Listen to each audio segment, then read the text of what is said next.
I've had a situation where a client came and they were making arrangements to be able to pay $79,000 worth of taxes.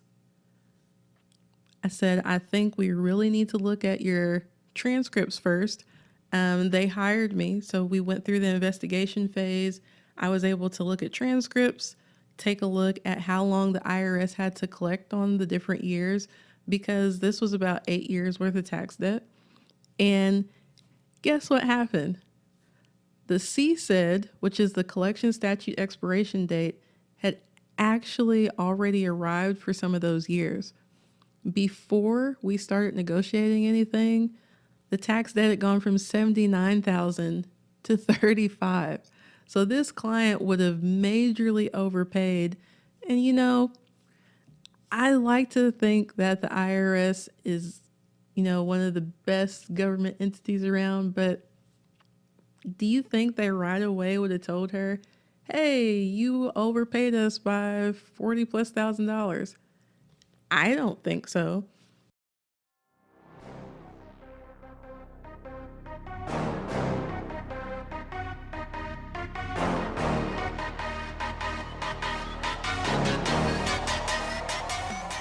Welcome to the Tax Relief with Timalyn Bowens podcast. Are you behind on taxes? Is the IRS threatening you or your business? Are you overwhelmed and confused about how to resolve your tax issues? Let's join Timalyn as she explains your options and how she may be able to help. Timalyn Bowens is America's favorite EA. This is episode 3, and in today's episode, we're going to talk about tax liens. You've heard about them, see them on the internet, but what is it really? Now, let me give you a disclaimer. I know you love to hear me, but today's episode is going to only be 15 minutes. So we're going to get right into it.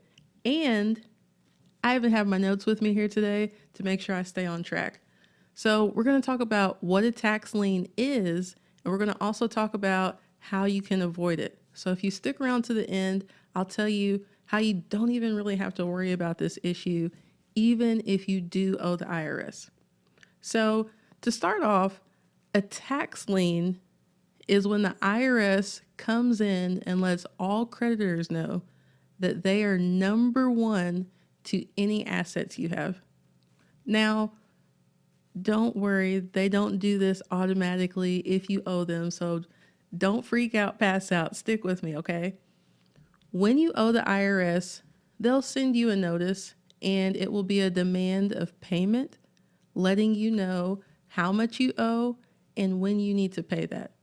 Now, if you decide to ignore that notice, which is considered being negligent, or you refuse to pay it, they'll give you another warning. So I tell people, contrary to popular belief, the IRS is not here to ruin your life. They just want their money. Now, they will ruin your life to get the money, but that's not their intention. So you'll get an initial warning, and you usually get 2 or 3, and then you'll receive what's called a notice of intent to file a lien. What this lien does, it attaches to any property you have. So I've heard people say, oh, it doesn't matter because I don't have a house. Do you have a car? Do you have a bank account? It's any real personal property that you may own. And not only will you know that it's there, it attaches to everything and is registered at your county clerk's office. It's also public record. So let me give you an example. If you've ever purchased a car and you're making payments on that car, you receive your title in the mail, but then there's a lien from whoever gave you the loan. So that's letting the person who may be interested in buying it know, hey, we have to be paid off before this can be yours. It's a similar situation with what the IRS does. They issue this lien, and it will have the tax year that they've put the lien on for and the amount that must be satisfied before the lien can be removed. There are other ways it can be removed as well, but I'll get to that a little bit later. Like I said, I have my notes. Make sure I stay on track today. Now, if you have a situation right now, you missed the tax filing deadline, I want to encourage you to go back to episode 2 so you know what exactly will play out if you owe the IRS and you miss the tax deadline. You're not going to immediately get hit with a tax lien. But when a tax lien does come, like I mentioned, it goes through the county clerk's office and it can also affect your credit. Now, back in the olden day, just kidding. None of my listeners are too old because you can still owe taxes, right? But I'd say about 10 years ago or so, when the IRS would issue a tax lien, it would also go on your credit report. That doesn't happen anymore. However, it can still affect your credit. Let me explain. If you are interested in purchasing a house, or maybe even you want to sell your house, because this is an amazing market to be able to sell your house in right now, right? As of, April 2022, you have everything together. You have the buyer, your realtor's awesome. You haven't had to do that much work, but you have a tax lien. So when the title company goes to run everything and that lien is there, you may be denied for a loan if you're the one wanting to purchase the house, or you may be denied any type of leverage to be able to sell the house. That then goes on your credit report. So the tax lien can still indirectly affect your credit. But you can still sell the house. And again, this is 15 minutes. So if you come back for episode 4, I'm going to tell you exactly how you can have the lien removed so you can buy or sell a house. But let's talk about who actually gets a tax lien. So remember I mentioned they're not going to, and by they, I mean the IRS, they're not going to come right out the gate and issue a lien on you. It's too much paperwork, and administratively, it's not worth doing if we have a compliant taxpayer. You get about 2 or 3 warnings, and then they issue or they send out the intent of the tax lien. Once they actually send this to your clerk's office, you usually owe about $5,000 or more. And as I said before, if you have been negligent and not paid, or you're just outright refusing to pay, they'll issue a tax lien. But here's another sad situation. Let's say you owe over $50,000 and you set up an installment agreement, which is a payment plan with the IRS to get this worked out, but you don't put that payment plan on direct debit. So you send a check every month. To protect their interest and make sure they get the money, the IRS will issue a tax lien just to make sure you're not going out to try to get any other type of loan or money. So what I often advise clients to do that do owe over $50,000, if they have the ability to, is to pay that down under $50,000 and set up a plan with direct debit. That way, you have an arrangement that's going to work in your best interest by avoiding that tax lien, and then you have something that also satisfies the IRS, so you still have a little bit of breathing room to live your life, okay? But with that, wouldn't it be nice if we could just avoid the tax lien altogether? I know I wouldn't want to go through all of that with me personally. Some people, there's a misconception, and not to be fair, it's circulating around the internet. They say, well, the IRS only has 3 years to collect, the tax lien will be gone. Friends, that's just not the case. The IRS actually has 10 years from the date that a tax was assessed to collect. A tax lien is going to stay on your account for 10 years from the time that the lien was issued. So no, not 10 years after the tax was assessed. The tax lien is going to stay there 10 years after it's filed. Now, if the 10 years has passed, you want to make sure that any person that you were looking to get a loan from, let's say it is for a home, when they see that lien, tax liens are self-releasing. That means when you pull up the lien, right there on it, it says the date that it will release, and the lien certificate also acts as the lien release certificate after that time period is up. So I always let clients know it's so important to start with your transcript when you have any type of tax debt, because I don't know one person who just loves to pay taxes, but you don't want to pay more than you actually owe either. I've had a situation where a client came and they were making arrangements to be able to pay $79,000 worth of taxes. I said, I think we really need to look at your transcripts first. They hired me, so we went through the investigation phase. I was able to look at transcripts, take a look at how long the IRS had to collect on the different years, because this was about 8 years worth of tax debt. And guess what happened? The CSED, which is the collection statute expiration date, had actually already arrived for some of those years. Before we started negotiating anything, the tax debt had gone from $79,000 to $35,000. So this client would have majorly overpaid.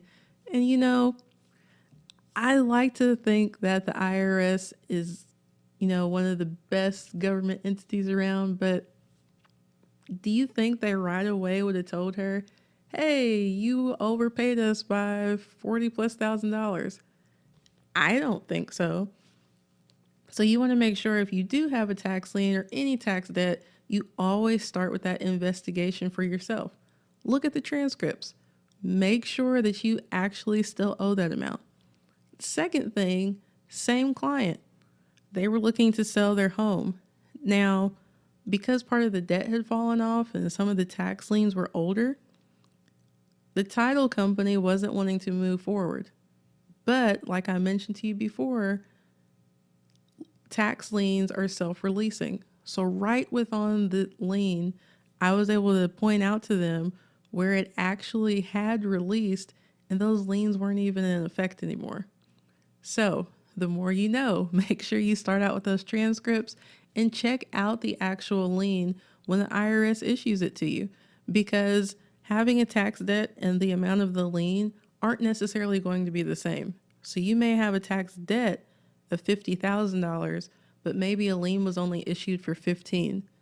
First things first, you want to take care of the lien so that it doesn't block you from getting any type of leverage and using other people's funds to purchase things like homes or cars.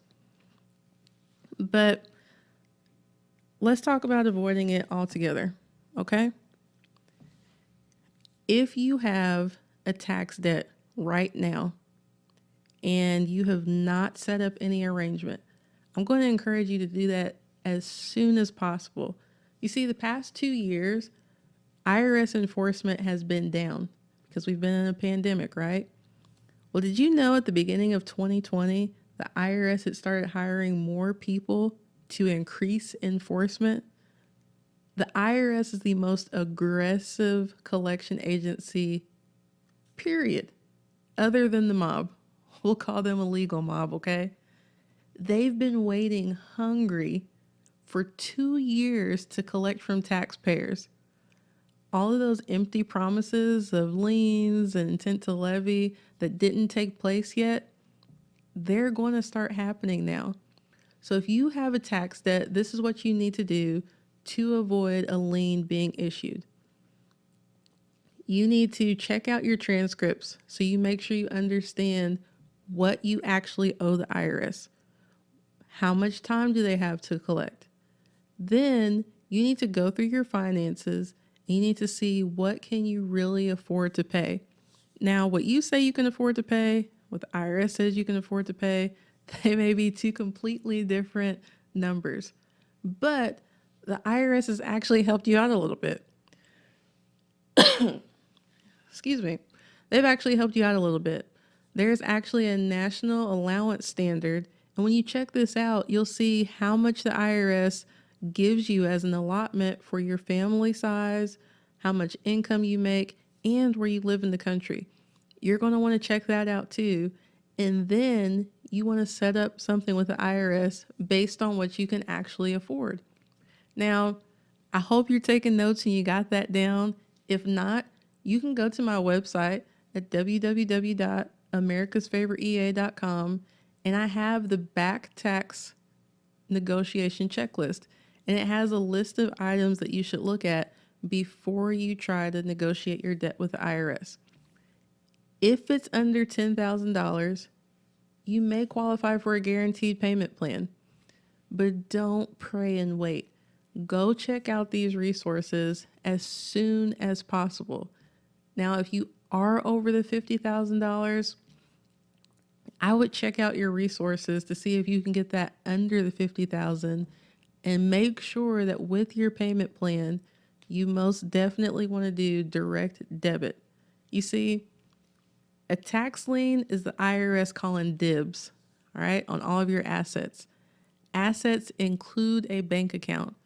Doing the direct debit gives them a little bit of security to know that they are going to get paid versus having to wait on a check for you.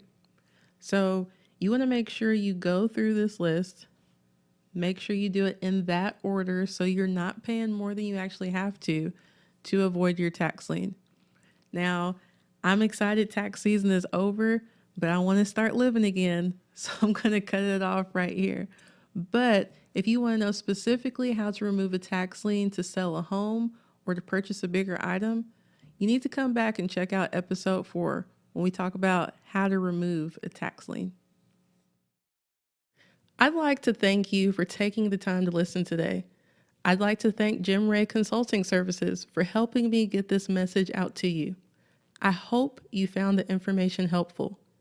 Did you know 1 in 50 people have a tax problem? Please share this episode with your friends and family because you never know who may need help. Again, thanks for listening.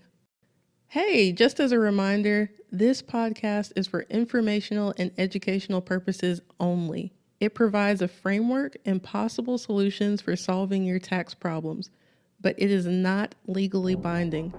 Please consult your tax professional regarding your specific tax situation.